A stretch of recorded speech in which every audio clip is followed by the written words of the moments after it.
منگل کی صبح امریکی اور اسرائیلی افواج نے مشترکہ آپریشن میں ایران کے شہر اصفہان میں واقع ایک بڑے اسلحہ ڈیپو اور زیر زمین تنصیبات کو نشانہ بنایا۔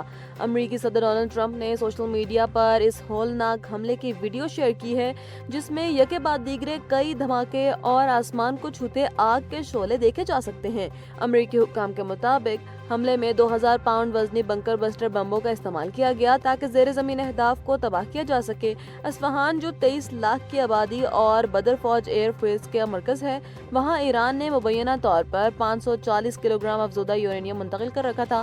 یہ حملہ صدر ٹرمپ کے اس الٹیمیٹم کے چند گھنٹوں بعد ہوا، جس میں انہوں نے خبردار کیا تھا کہ معاہدہ نہ ہونے کی صورت میں ایران کا توانائی اور جوہری ڈھانچہ تباہ کر دیا جائے گا۔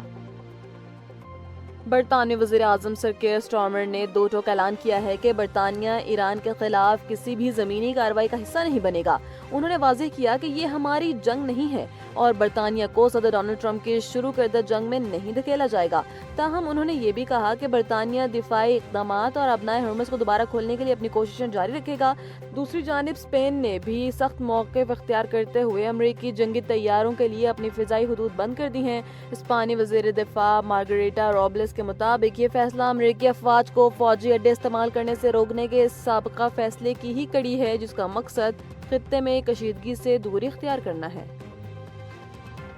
پاکستان اسٹاک ایکسچینج میں تیزی کا طوفان، 100 انڈیکس 1,48,000 کی سطح عبور کر گیا۔ پاکستان اسٹاک ایکسچینج میں آج کاروباری دن کا آغاز انتہائی مثبت انداز میں ہوا، جہاں سرمایہ کاروں کی جانب سے جارحانہ خریداری کے نتیجے میں مارکیٹ میں زبردست تیزی ریکارڈ کی گئی ہے۔ پی ایس ایکس کا 100 انڈیکس 1,604 پوائنٹس کے بڑے اضافے کے بعد 1,48,447 کی تاریخی سطح پر پہنچ گیا ہے۔ معاشی ماہرین کے مطابق مارکیٹ میں خریداری کا رجحان غالب ہے اور تقریباً تمام شعبوں کے شیئرز کی قیمتوں میں اضافہ دیکھا جا رہا ہے۔ یہ تیزی ایک ایسے وقت میں آئی ہے جب سرمایہ کاروں کا ملک کی معیشت پر اعتماد بحال ہوتا دکھائی دے رہا ہے۔ امریکی اخبار کی ایک حالیہ رپورٹ کے مطابق صدر ڈونلڈ ٹرمپ نے اپنے مشیروں کو واضح کر دیا ہے کہ وہ ایران کے خلاف جاری جنگ کو طول دینے کے بجائے اسے جلد ختم کرنے کے حق میں ہیں۔ رپورٹ میں دعویٰ کیا گیا ہے کہ ٹرمپ انتظامیہ ابنائے ہرمز کھولنے کی پیچیدہ فوجی آپریشن کے بغیر ہی جنگ ختم کرنا چاہتی ہے۔ امریکی صدر اور ان کے معاونین کا اندازہ ہے کہ ابنائے ہرمز کو مکمل طور پر کھولنے کا مشن جنگ کو مزید 4 سے 6 ہفتوں تک کھینچ سکتا ہے، جسے ٹرمپ فی الحال مؤخر کرنے کے حق میں ہے۔ اس نئی پیش رفت سے ظاہر ہوتا ہے کہ وہ وائٹ ہاؤس مشرق وسطیٰ میں فوجی مہم جوئی کو محدود کرنے کی کوشش کر رہا ہے۔ امریکی صدر ڈونلڈ ٹرمپ نے ایک غیر ملکی اخبار کو انٹرویو دیتے ہوئے دعویٰ کیا ہے کہ ایران میں خاموشی سے حکومت تبدیل ہو چکی ہے اور اب وہ نئے لوگوں کے ساتھ معاملات کر رہے ہیں۔ ٹرمپ کا کہنا ہے کہ یہ نئے لوگ سابقہ قیادت کے مقابلے میں زیادہ معقول ثابت ہو رہے ہیں۔ انہوں نے ایرانی سپریم لیڈر مجتبیٰ خامنئی کے بارے میں تشویشناک تبصرہ کرتے ہوئے کہا ہے کہ ہمارے خیال میں وہ زندہ ہیں، لیکن ان کی حالت بہت خراب ہے اور ان کے بارے میں کافی عرصے سے کوئی خبر سامنے نہیں آئی۔ صدر ٹرمپ نے مزید کہا کہ وہ ایک ہفتے کے اندر واضح کر دیں گے کہ آیا ایرانی اسپیکر امریکہ کے ساتھ مل کر کام کرنے پر تیار ہیں یا نہیں۔ ایرانی وزیر خارجہ عباس اراغچی نے ایک اہم بیان میں سعودی عرب کو برادر ممالک قرار دیتے ہوئے واضح کیا ہے کہ ایران مملکت کا مکمل احترام کرتا ہے۔ Social media platform X پر جاری اپنے بیان میں انہوں نے کہا کہ ایران کی تمام عسکری کارروائیاں صرف دشمن جارح قوتوں کے خلاف ہیں، جو نہ عربوں کا احترام کرتے ہیں اور نہ ہی ایرانیوں کا۔